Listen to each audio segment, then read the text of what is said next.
Hi everyone, आज हम बात करेंगे कि सिर्फ दो चीज़ों से राखी कैसे बनाएं। एक है आपका कलावा और एक है मोती।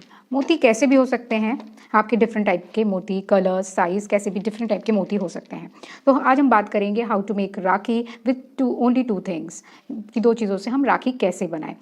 घर पे ये दो चीज़ें हमेशा अवेलेबल रहती हैं। अगर कलावा अवेलेबल नहीं है तो आप कोई भी रिबन या फिर एम्ब्रॉयडरी थ्रेड को भी ले सकते हैं।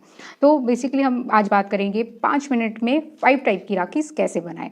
चलिए देखते हैं।